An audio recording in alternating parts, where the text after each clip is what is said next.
Hello, everyone. I'm Ivana Pais, and I teach Economic Sociology at the Catholic University of the Sacred Heart in Milan.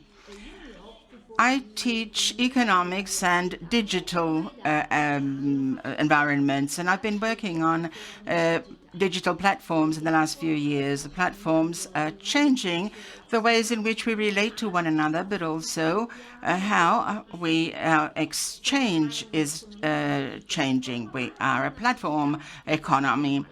But we're also a platform society. That is a new form of social organization. It embodies and it overcomes the former situations also of the market. And that is the subject that we will be speaking about at Future Factory. So our appointment is in June to speak about this subject in the detail.